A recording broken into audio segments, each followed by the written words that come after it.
on to our second half of the Pinellas County Schools 2018 Candidates Forum. I'm Al Rochelle, senior anchor with Bay News 9, and co-moderator this evening is Ernest Hooper. Make sure you read his columns. You're going to love them. They're always great. Ernest, let's go ahead and start it. Yeah, Al, in an effort to maximize the time we have left, I think we should jump right into this and meet our next panel of candidates. Of course, we have candidates who are running at large in District 2 and District 3. Joining us are from District 2, Lisa Kane, Terry Krasner, Jeff Larson, and then for District 3, we have Nicole Carr, Peggy O'Shea, and Carl Zimmerman. All right, let's start out with the candidate Carr, and here's to start the first question. You have a minute to answer it.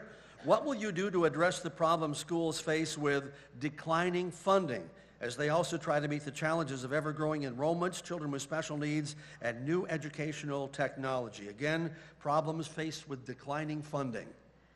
I think it's important that before we purchase new programs, we first make sure that they have evidence of working and that we reduce the turnover in our programs. Oftentimes, we are not doing any sort of cost-benefit analysis prior to purchasing programs or engaging in the hiring of consultants and external entities to coach or guide teachers when they haven't had evidence of being effective. I am a former program evaluator for Title I schools in our district and a former accountability coordinator in our district whose responsibility it was oftentimes to evaluate programs after they were purchased. I think it's very important that we do this before we purchase programs and that we reduce the number of turnover within our programs. For example, so many of our reading programs in the past year and have turned over, and that can be very ineffective in cost. Just make sure that all your green buttons are pushed or all the green lights on. Great. Okay. Ms. O'Shea. First thing you need to do is create and find efficiencies within your system. What can you do at a lower cost and move towards those lower costs? We've done that with a couple examples. We moved to self-insured health insurance. Largest employer in the district, we have a $130 million health insurance premium bill every year. That's a lot of money that could be redirected. By going with self-insurance, we've been able to lower those costs and limit the increases each year, reduce those for our employees for the portion they pay. Another area is in our busing and transportation. We're regionalizing a lot of our choice programs. They're very popular, they're very effective programs, but we need to make sure the cost of access to them it doesn't create an overburden on the finances. So by regionalizing them, we have less bus runs and shorter bus runs, which has cut the costs. In addition, we need to lobby our state government, who controls the majority of our funding, and make sure that they understand what the needs are and that they are properly funded, and less unfunded mandates coming from the state. And we have to have a strong advocacy program against Tallahassee. Mr. Zimmerman. I'll begin with Tallahassee. I served in the legislature, and I can tell you that in the last 8 years, the budget went from $66 billion to $88 billion. That's a tremendous increase. That's revenue coming into the state. Where that money has gone is what we need to look at, because there's plenty of money to be found there. Education funding has not increased much. I mean, you've all heard the 47 cents this year per student, but that's an area that we need to get funded properly if they're going to give us mandates. Number two, I agree with Mrs. O'Shea. We need to go with more hubs with buses. They're doing this in Hillsborough, and they've cut down tremendously on the number of bus routes that they needed. And then the third thing, of course, would be to look at our classrooms. We have teachers on special assignment that I've observed their assignment isn't very productive, and I'd rather get them back in the classroom and bring down the teacher-pupil ratio. Ms. Kane. As a small business owner, I believe it's not about how much money you have, but what effectively you're doing with the money you already have in the budget. Pinellas County is a huge county. We have a lot going on, and I'm sure there are many places that we could rearrange. As far as increasing funding for the county, one thing we could do is to create sustainable partnerships with small businesses throughout the communities that want to be involved, who want to donate and participate in Pinellas County schools and help with things like school supplies and curriculum for students. Part of the question is also about new educational technology. I am completely for using computerized technology. This is how students today communicate. And a lot of educational programs done through technology are also very cost effective, so they help the county in multiple ways. Ms. Krasner. Yes. We're very lucky in Pinellas County as far as having a community that supports Pinellas County schools through our referendum money, which definitely helps. We have our county PTAs, our school PTAs, we have our education foundation. We have so many wonderful partners that are out there to really not let any program go down as far as in magnitude of impact. We do review our budget every single year and make sure that if there's any area that we can cut or reduce, we're doing it. We look at our all the people that are in personnel to make sure that we are using them effectively, and if there's something that we need to change, changes are made every year. Thank you. Mr. Larson. Thank you. A lot of people like to talk about kind of buzzwords like do more with less and that type of thing, but I think we need to have specifics. There's two specific things I would look at: program turnover and employee turnover. When you think about employee turnover, it costs a lot of money to recruit, train, and hire additional teachers. So I think that's one issue to look at. Program turnover. We adopt a new program, spend a lot of money on a new program, train teachers on a new program. We use that program for maybe 2 or 3 years, and then we move on to the next one. So this is one way to look at cutting costs, but more importantly than that, program turnover and employee turnover have a real negative impact on student learning. So we can address the budget and address student learning by handling those two issues. On top of that, we really do need to do a better job of educating our residents on what's actually happening in Tallahassee, because the level of funding that we're getting right now is inexcusable. All right. Question 2, Candidate King, you will answer first. As a school board member, what is the one idea that you would like to see implemented that would improve the overall health and wellness of our children? The one thing I would like to see improve the health and wellness of all of our children is the inclusion of higher arts curriculum in our school system.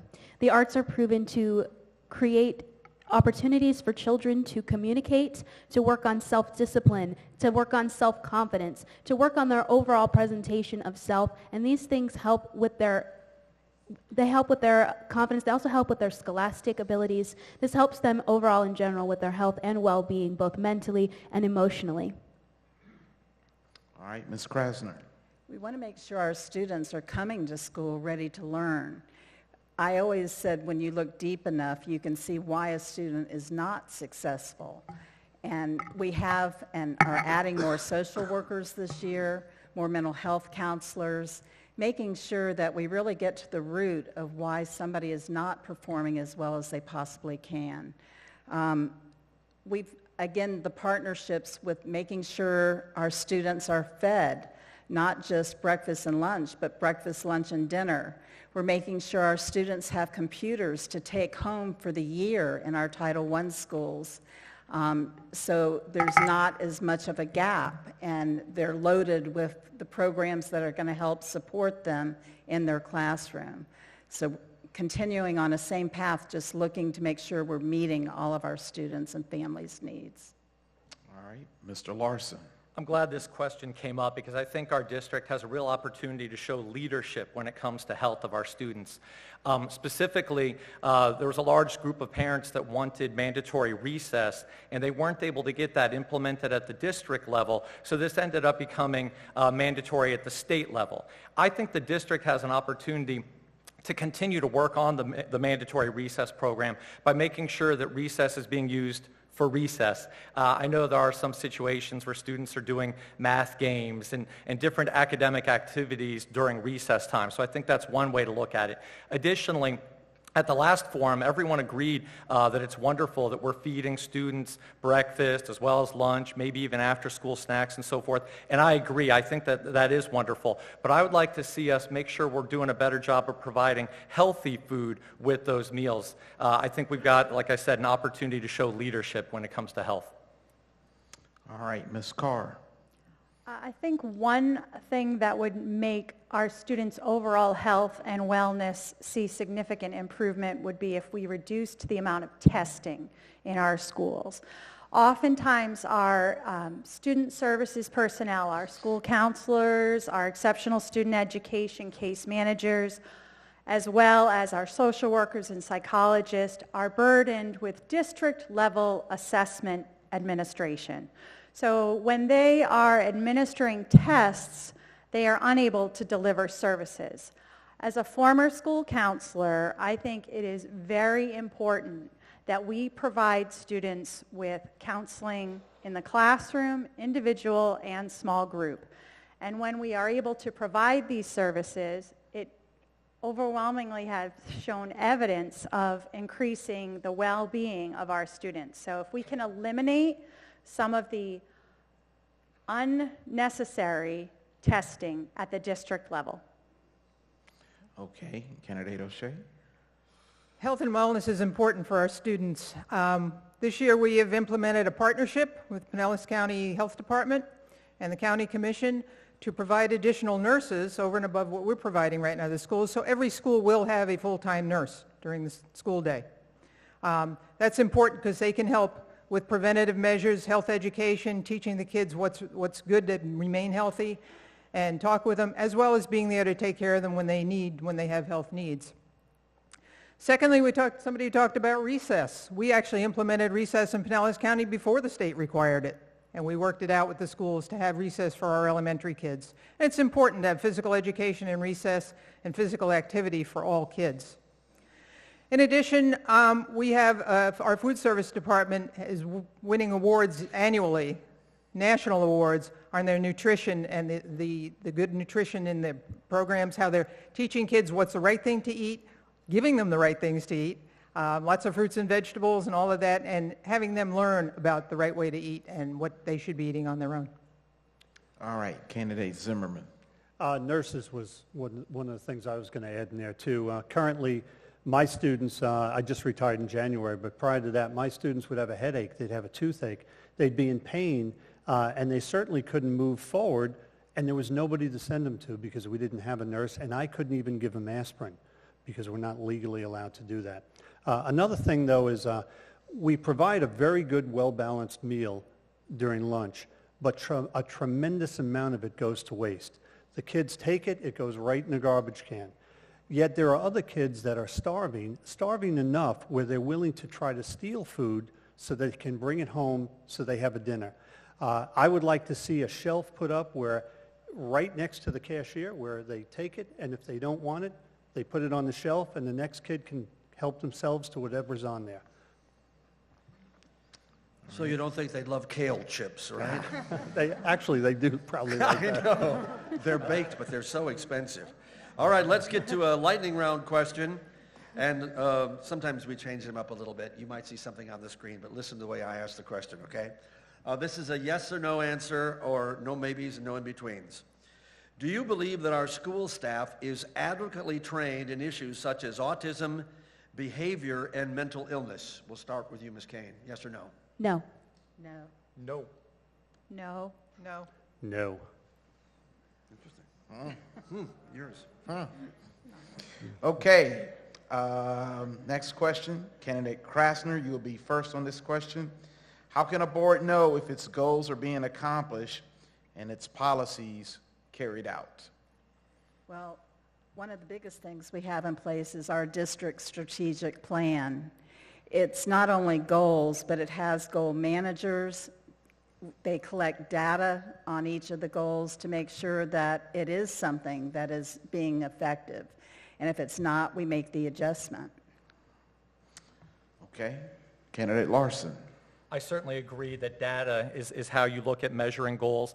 On top of that, I think it's really important that we're in the schools, that we're visiting the schools and seeing what's actually happening in the classroom. Because sometimes what you see on a sheet of paper doesn't necessarily reflect the reality of what the teachers are facing in the classroom day in, day out.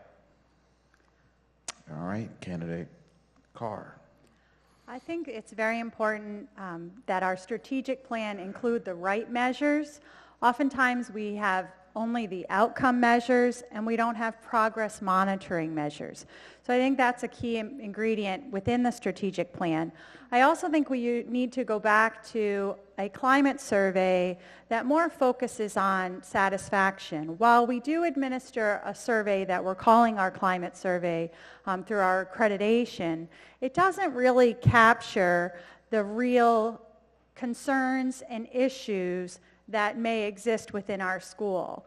There's an opportunity to put a comment, but oftentimes families are intimidated by the educational jargon of the survey along with its length. So I think it would be really important for us to have a comprehensive climate survey along with making sure that our strategic plan includes implementation measures that accurately reflect the strategies and objectives included. All right, candidate O'Shea.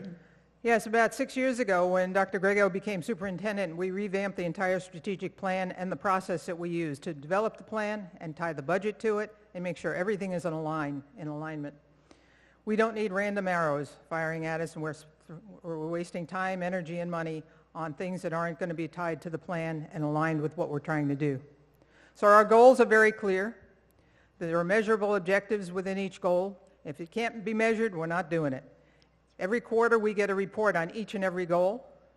There's a book in the superintendent's office that's this thick with the strategic plan and all its parts to it. It's not that little pamphlet we hand out. That's just a little outline. So that's part of it, is having that clear-cut plan that everybody can address and see what's going on and make sure that we are meeting those goals. And we have timelines. It's time in that plan to make sure that the goals are met in a timely manner. That's it's spelled out very specifically. As far as policies being carried out, we have very clear policies. I know my time's up. But they do leave some discretion at the local level in the school to vary from the policy in certain areas. Okay, candidate Zimmerman. The problem with a strategic plan is you have to have buy-in, and we don't often consult the teachers and find out what the buy-in is. And I can tell you that there's a lot that teachers don't buy into. They don't buy into it because the data is collected. Like, for example, English teachers have to assemble all the data on every one of their students themselves.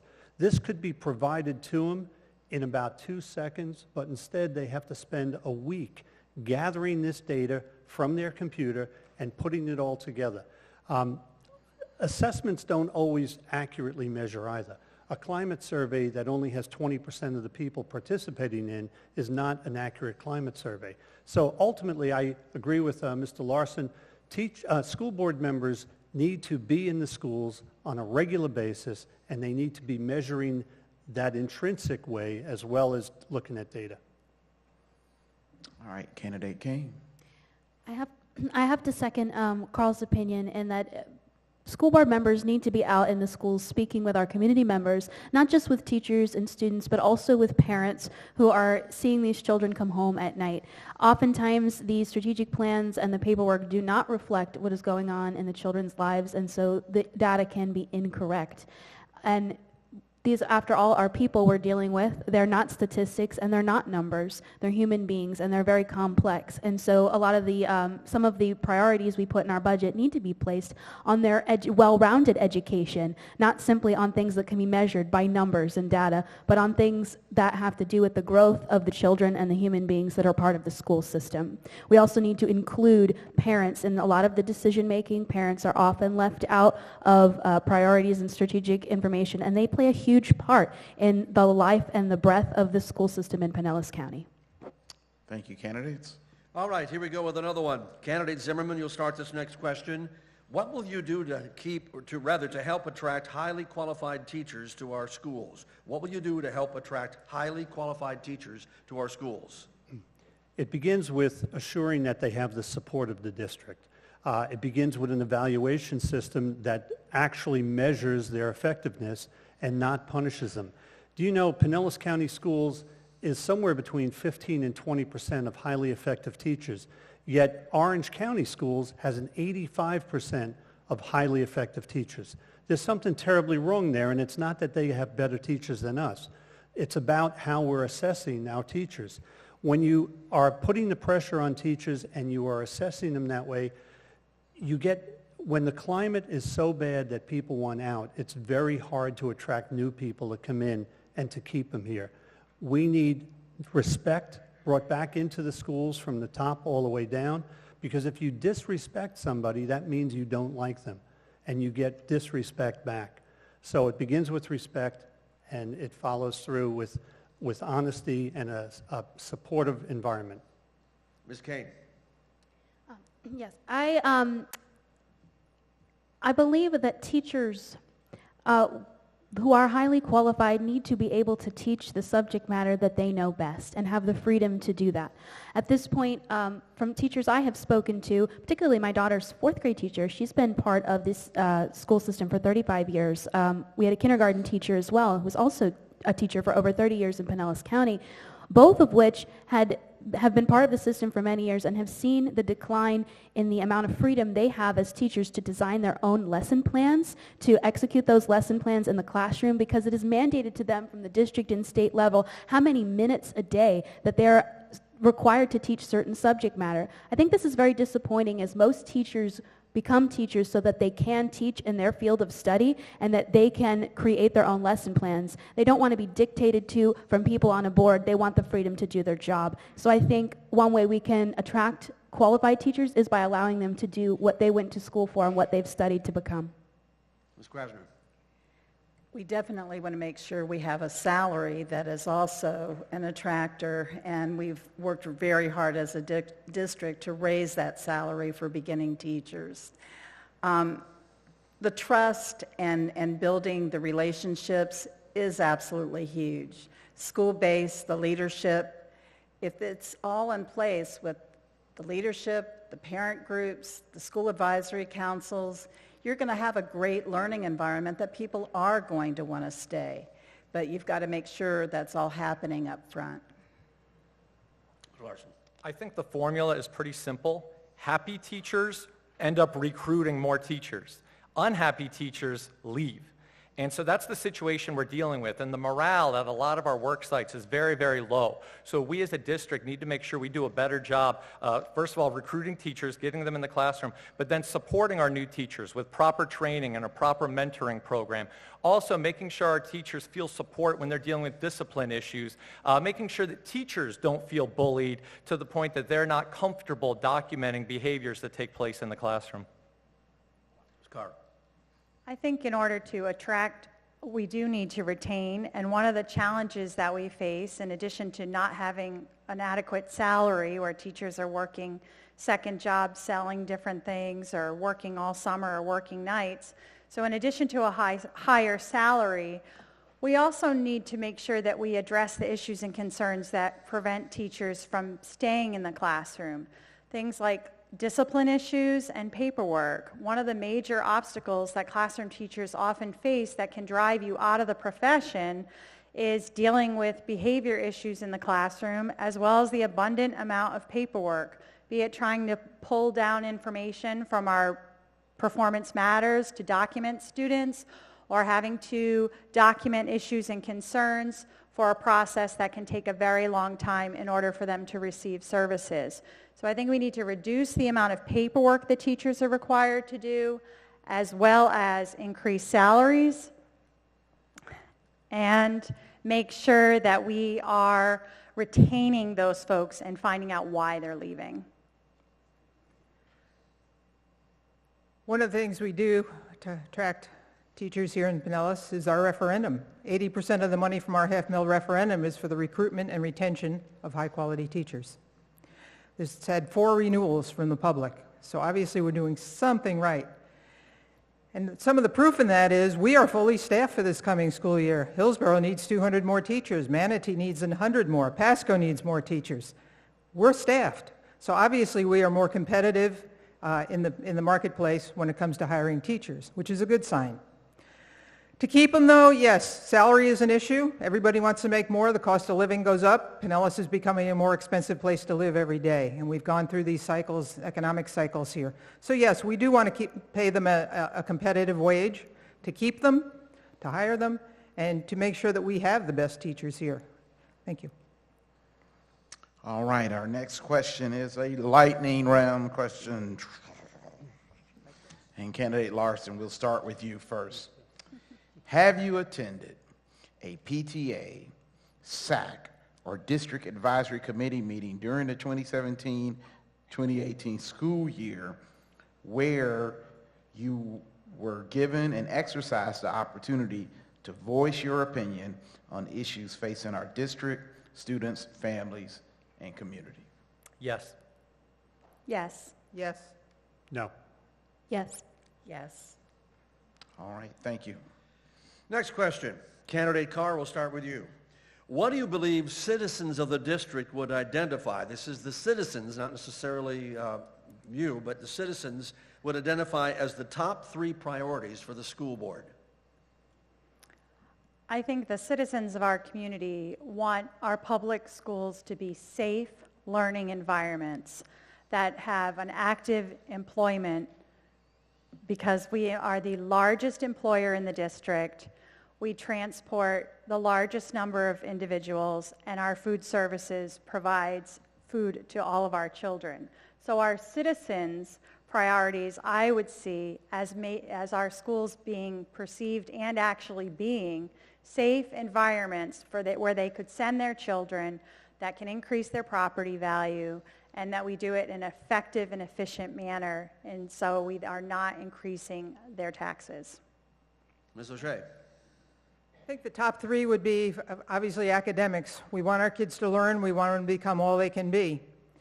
We want to know that when they leave the school system, at the end of high school, that they can be productive citizens, no matter where they're going from there on.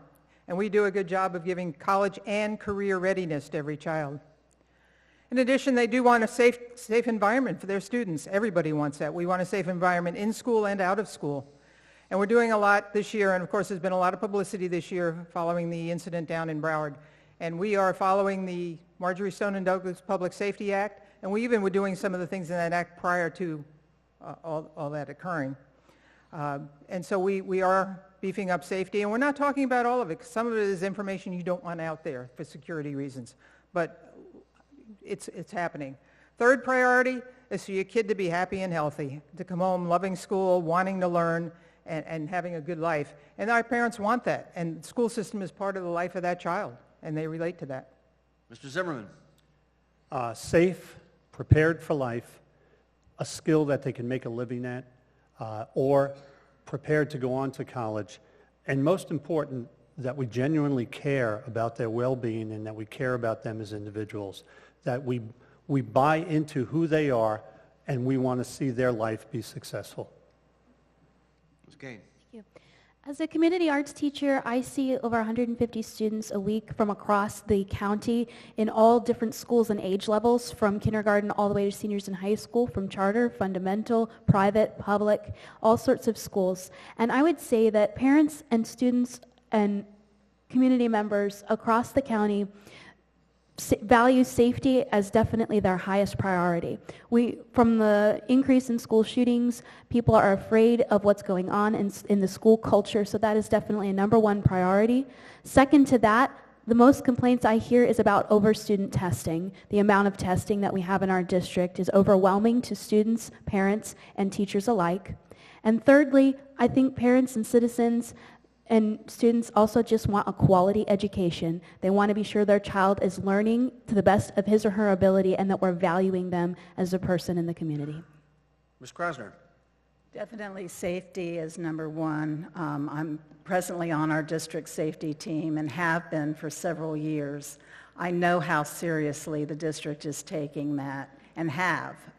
But we're working with the sheriff's office, all the different municipalities, with the different police chiefs, and it's getting stronger and stronger.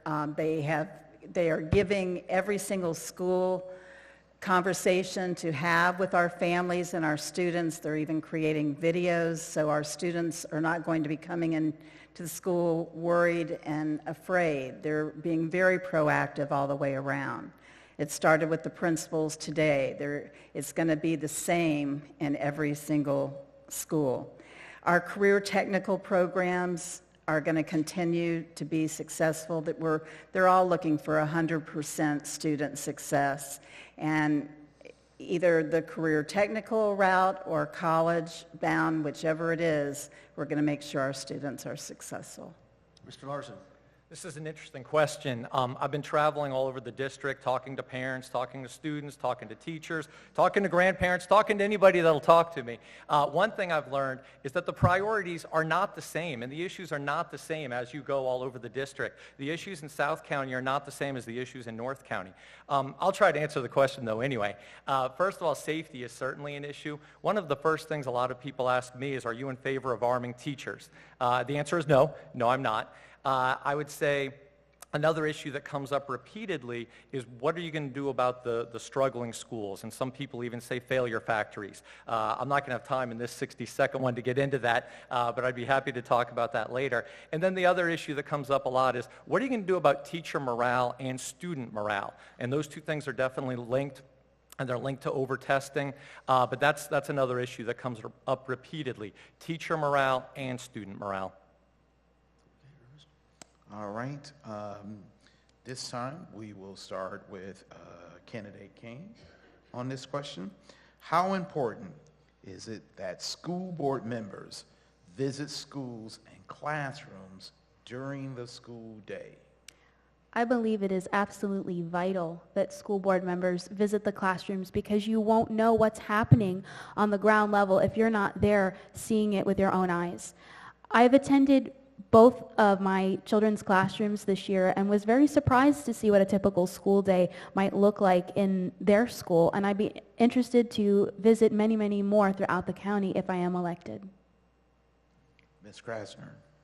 I think we definitely need to be very familiar with our schools. I don't want to go in and interrupt. I don't want a principal to be taken away from what they're doing to walk me around. I like going in and just seeing on my own what's happening and being able to talk to teachers leisurely where they know that they can talk to me, and students as well. I also know that we have monthly visits from area superintendents, from administrators that they call them ISM visits. They have lots of visitation in the schools, and you don't want to interrupt the learning by any stretch of the imagination, but you do want to know what is happening and is relevant and what the needs are. Candidate Larson. It's extremely important that board members be in the schools and see what's actually happening. I'm a teacher. I've been a teacher for 14 years. During that time, I've seen a lot of teachers go from teacher to assistant principal or teacher to academic coach, and very quickly, people that once they leave the classroom, they forget what it's actually like in the classroom. And this isn't a knock on these people. These are wonderful, wonderful people. But once you leave the classroom, you sometimes forget what it's like actually in the classroom. In addition to being a teacher, I attend SAC meetings, I attend PTA meetings, I attend and watch board meetings on the website, and those things are wonderful to do, but you've really got to be in the classroom and see what's actually happening in the trenches. All right, Candidate Carr. As a former member of the team that did the walkthroughs with the state, I do think it's very important that you visit the schools, but you don't always get the complete picture. And it is very important that while you don't interrupt the learning, and it is absolutely true when you leave the classroom, it's so important to have advisory groups who are in the classroom providing information and talking to teachers in the community and visiting schools. But I think a really important time to visit schools and get teacher input can oftentimes be before school, after school, and I think a great opportunity is lunch. When you visit a school and you see what's happening in the cafeteria, you really get the heartbeat of a school and the climate of the environment, in addition to visiting the classroom. But you can visit a school and not always have a clear picture of what's going on, because after working in that role, I'll save that for the next question. Yes, it's very important as a board member that you visit schools and visit classrooms. And it's actually one of the most enjoyable parts of the job, because you get to see the kids, and that's what this is all about. And I think the funniest thing is if you go into a kindergarten room, there's no filter on what they say. And they will tell you anything and everything. And they'll tell you about their family, too. I don't know if the parents know what's going on. But no, it is important that you interact with the teachers and with the students. The older students, of course, it's a different conversation, a different dialogue, but it's important, too. And they talk about a lot of things and where they want to go and what this education is going to do for them. And you don't hear that any other way. So it is important, and you need to be accessible by visiting and being accessible for any other means that they want to contact you, whether it's email, which is kind of the chosen way to do it today, phone calls, whatever, and attending events at the schools in and out of the class, the typical classroom day. So it is important. Candidate Zimmerman. I think it's absolutely critical. I think that, and if I'm the person that's elected to this seat, I will be in schools constantly. As a classroom teacher, when I got elected to the legislature, I would work in my classroom on Monday. My car would be packed. I'd drive to Tallahassee that afternoon and start meetings Monday night. By Thursday, I finished my meetings in Tallahassee. I was back in the classroom on Friday because I was making decisions about education. And you need to, as Mr. Larson said, you need to stay fresh in this all the time. It doesn't take long before you forget some of those things that are going on. I don't particularly care to travel in an entourage. The one and only thing I liked about House Bill 7069 is that it allows school board members to show up at the school with their credentials, not be escorted by the principal, and just be able to wander around. I want to talk to students. I want to talk to teachers, never in any kind of threatening way, but just to see what's going on and get their input. All right. Thank you, candidates. And now it's time for another lightning round question. We're skipping ahead a little bit in an effort to stay with time. So let me ask, and we'll start with candidate O'Shea.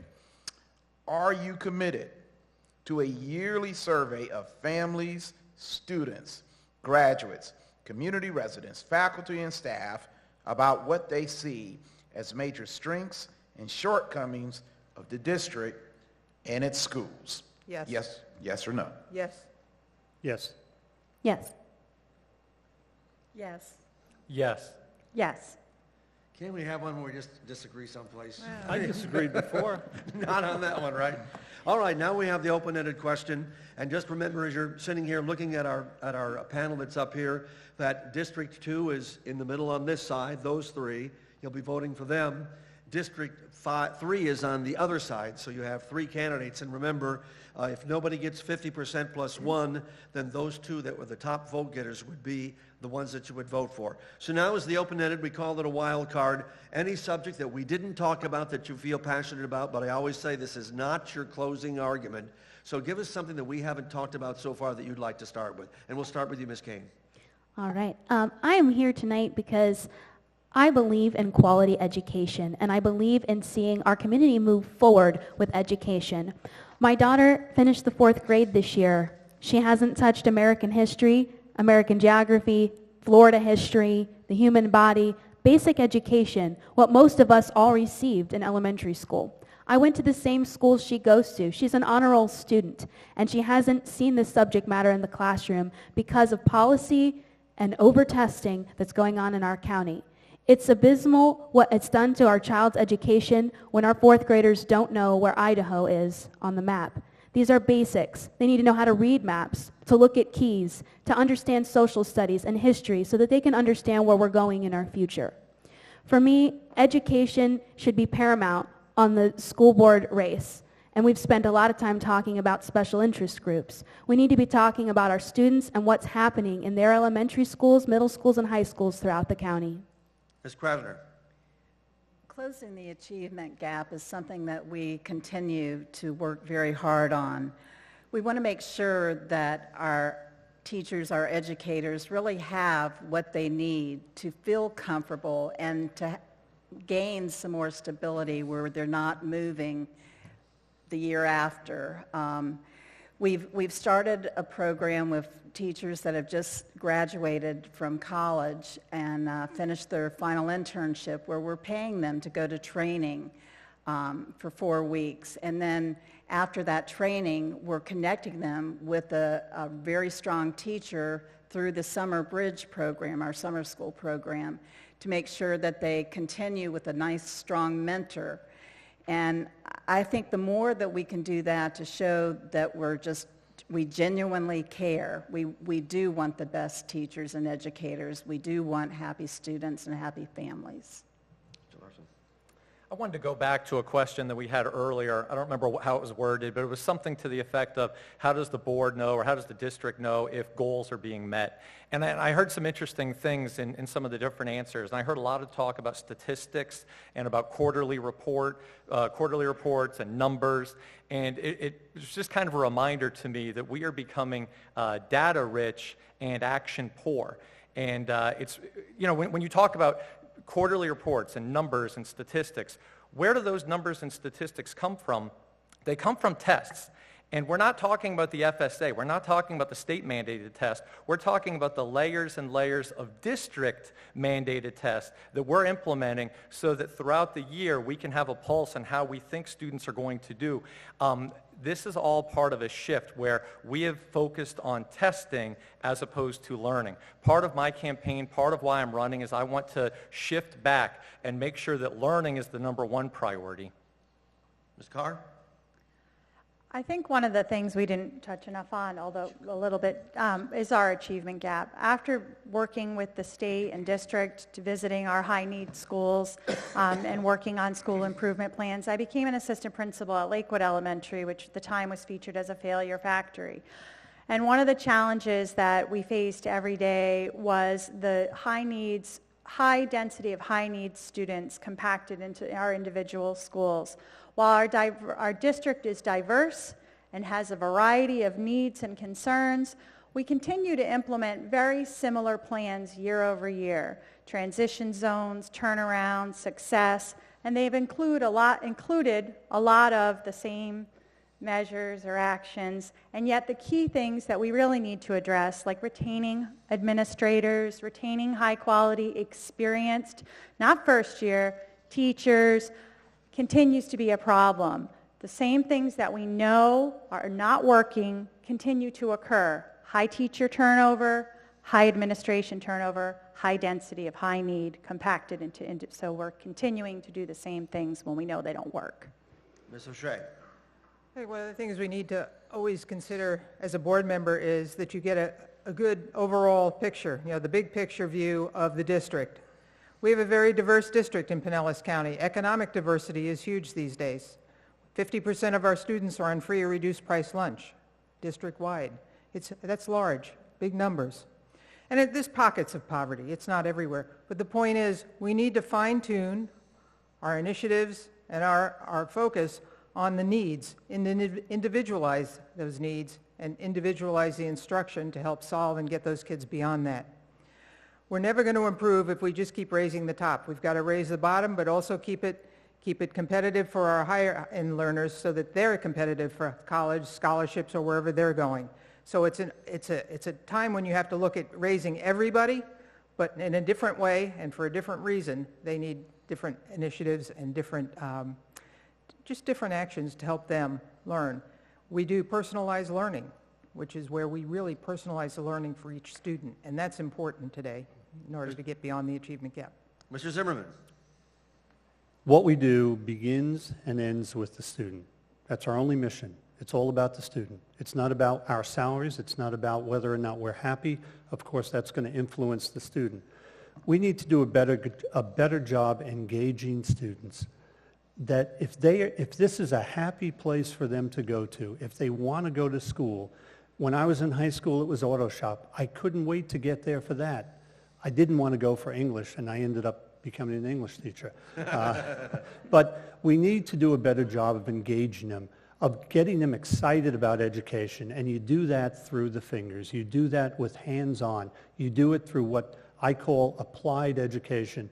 When you apply the methods that you're being taught and you put it into something that you actually create, that's how you excite students. And you do it with real-world problems. Let them solve real-world problems. Then they're engaged. And that's what I think we need to do a better job with. All right. Now it's time for our closing statements. And the candidates, I remind you, you'll each have 1 minute for your closing statement. The order was predetermined in a highly scientific method. We call it the Rochelle method. And going first will be candidate Terry Krasner. Yes. I served for 35 years in Pinellas County Schools as a teacher, assistant principal, and principal. I'm the parent of 4 children who have successfully graduated from Pinellas schools. I've worked with the school district team to strengthen the safety and security of our schools.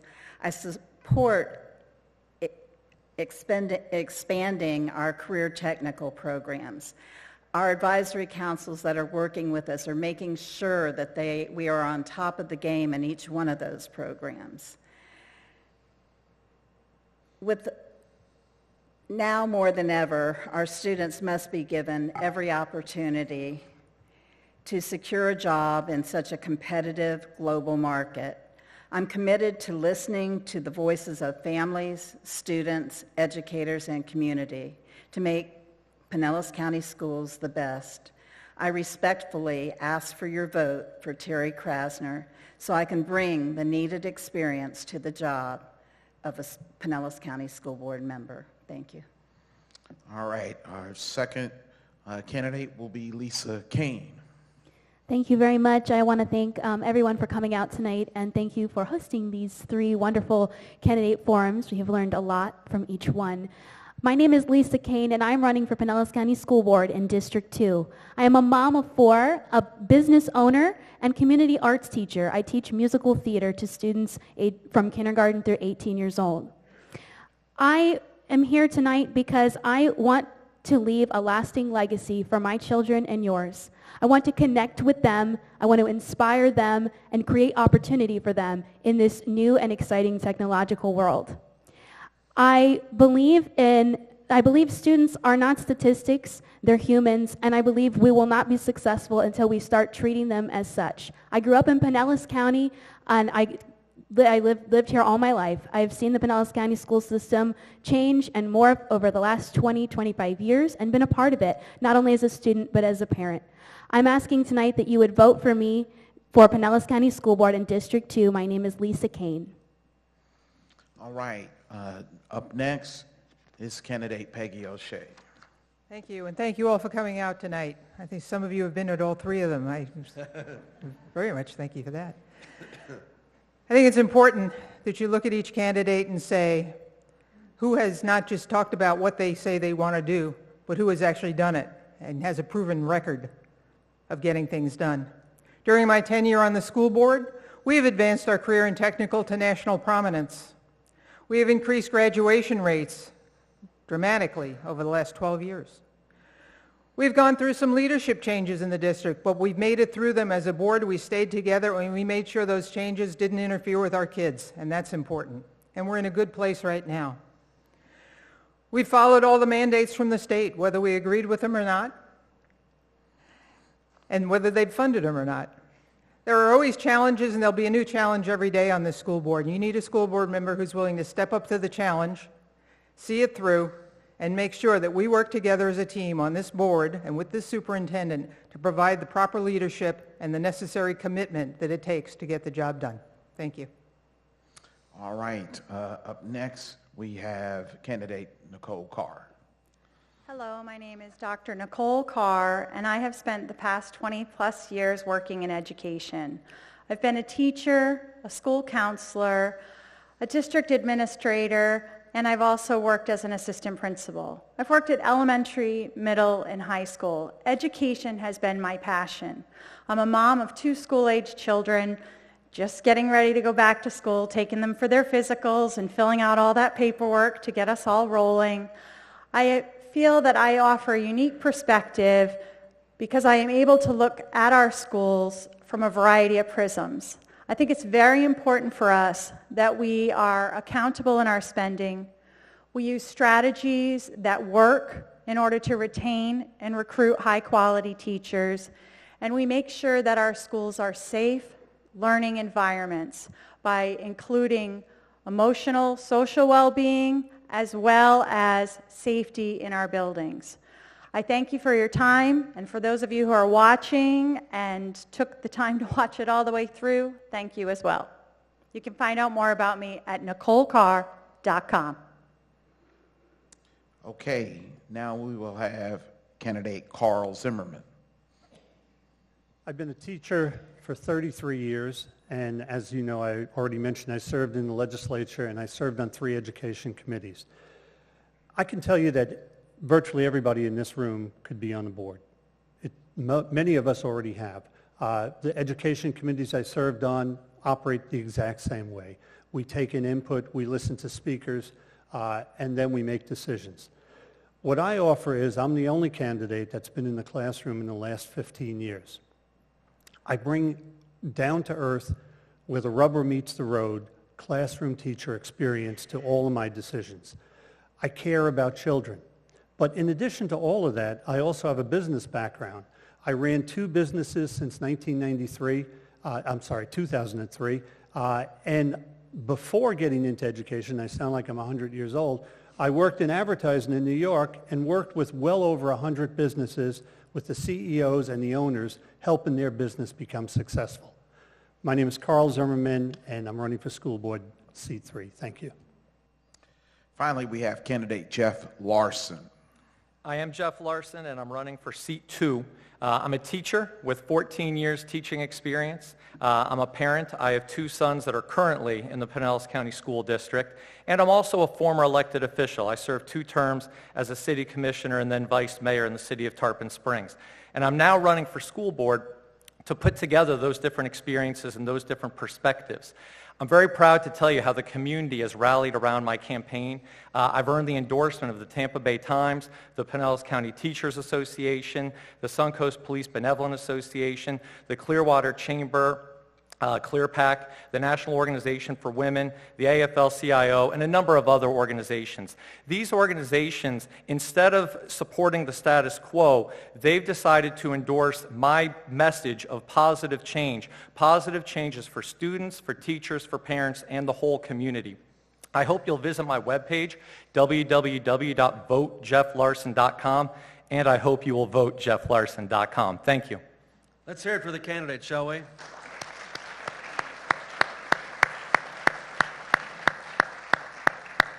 Don't leave yet. We're kind of wrapping things up, and just to remind you that this whole production was videotaped, and it will be played on all of the organization's websites. You can go to the school districts, League of Women Voters, Pinellas County Council of PTAs, and on and on and on.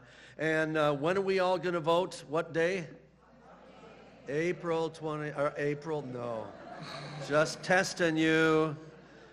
August 28th. And then remember, if no candidate gets 50% plus 1, that there'll be a runoff in November. And do me a favor, go around and embarrass your friends to make them vote, will you? One of the things, and I'm sure Ernest would agree with me, is that as a journalist, it just galls me that so few people vote. I can't believe it, and I get really upset. You too, Ernest, right? Well, we see in other countries, Al, where the turnout for voting is 80, 90%, because those people cherish the freedom and the value of being in a democracy. And here we seem to have people who take it for granted. And it is disappointing when you think about the fact that we've had American citizens die so we could retain that right to vote. I mean, it's very important. It's hugely important, and particularly with the school board. This is the largest employer in Pinellas County. Absolutely. And every community is built on a foundation of education. I can't begin to, well, you're here, so you know. Go out and tell your friends how important the role of the school district is and how important it is to engage in this school board race. And just a quick survey. How many of you have ever seen me, not on Bay News 9, because I know you all watch me every day, 24 hours a day. I don't, right, no. How many of you have watched me with Dr. Grego on the PCS Journal on Channel 614? Because every one of these topics that we have talked about, I have talked with him and other school officials at length.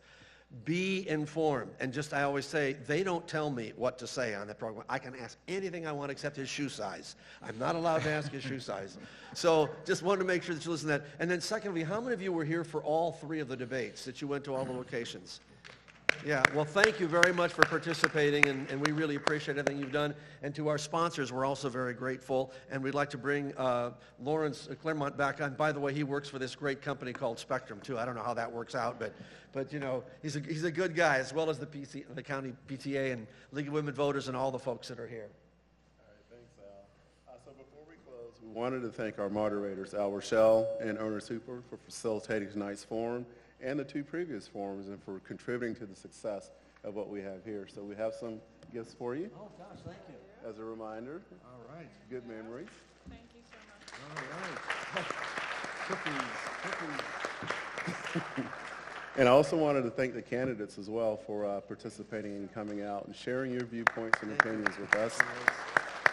And on behalf of our forum sponsors, we thank you for coming, and we wish you guys safe travels on your way back home.